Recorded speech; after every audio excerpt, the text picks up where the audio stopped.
ada orang dia macam saya lah. Saya ada pernah jumpa orang dia share um, Hmm. kesedaran pasal takaful ke medical card ke apa semua dia tinggi. Cuma dengan keadaan Hmm. ekonomi individu tu sendirilah tak mengizinkan. Maksudnya dia Betul. orang terpaksa surrender sebab dia kata duit yang dia ambil, katalah polisi yang ada saving lah walaupun tak banyak ada, 2,000 tu bagi dia cukup untuk survive mungkin sebulan ke kan. Jadi macam kita ni sebagai life planner, kita rasa benda tu juga, kita dapat rasa dia punya feel tu macam mana kesusahan dia tu, betul tak? Itulah dia share lah, saya pun cakap betul. Kita tak boleh kata tidak sebab masing-masing ada masalah masing-masing, ada ujian masing-masing kan. Kita tak boleh kata tak boleh bang macam tu, benda ni penting. Itu je yang dia ada, choice dia kan. Kalau macam sebelum-sebelum ni bolehlah kita cuba nasihatkan, advice apa yang patut kan. Seboleh-bolehnya priority untuk protection ni diutamakan, betul tak?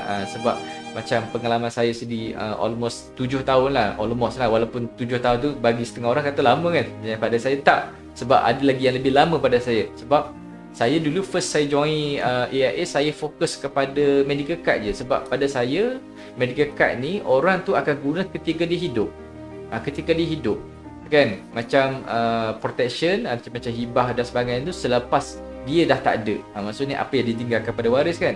Saya suka sebab salah satu sebabnya tadi. Yang kedua, sebab kita sentiasa keep in touch dengan customer tadi.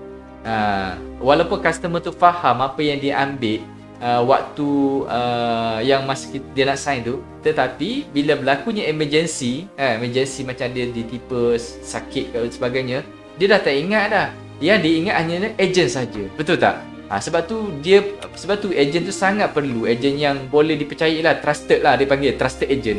Walaupun kita orang Macam Adi. Amin, moga-moga macam tu lah. Walaupun orang tu letakkan kita ni macam trusted, tapi kita rasa trusted tu ada satu benda yang berat, betul tak? Nak fikir sebab orang dah menaruh kepercayaan bukan 100% tu, 120, 130% kan, dia letak kat kita. Sebab bila kita tak dapat apa pun, walaupun orang masuk hospital dia dapat claim, AIA bayar, dia dapat apa yang dia dapat lah, dapat rawatan dan sebagainya, kita tak dapat apa pun, betul tak? Tak ada pun hospital kata okey awak refer dekat saya saya bagi tolong, tak ada. Kadang orang tak faham, sebenarnya kita tak ambil apa-apa pun kan, kita just service je, service apa yang kita bagi dekat dia tu, macam tu lah apa yang kita cakap, betul tak? That's why Commission lah. tak RM30 ke RM20? Tak RM15 je. Commission insurance tak banyak, honestly tak banyak pun. Tapi sebabkan ada setengah orang masuk sebabkan macam ada setengah orang cerita lah, kenapa you masuk insurance? Sebab nak buat side income, buat part time, buat pendapatan sampingan lah. Betul, dia buat sementara je, sebab bila dia dah tak boleh buat part time, dia akan quit sebab dia tak boleh dah buat.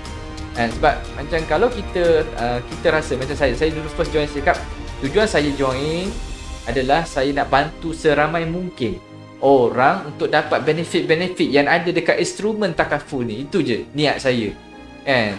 Dari segi pendapatan tu nombor 2 lah kan, dia akan datang bila orang trust kita kan, refer dengan servis kita, itu je kan. Pada saya lah, masing-masing punya pandangan.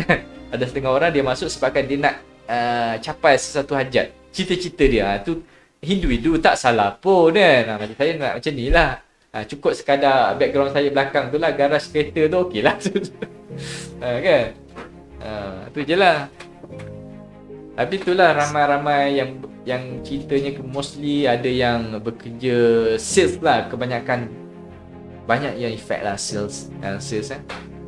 Macam kita pun kategori sales juga kan, kita pun effect juga sebenarnya. Mungkin orang tengok macam tak effect lah, orang mesti bayar, orang tu kata penting ni insurans, tetap kena bayar. Memang orang akan fikir macam tu, tapi ada juga customer yang penting kan nak survive tu, betul tak? Kan, kita pun tak boleh kata bang tak boleh bang, dia tak boleh cakap macam tu, dia tengah susah tu kan. Kita just doakan lah kan, mungkin salah satu doa kita ni akan mudahkan urusan dia dan urusan kita juga, betul tak?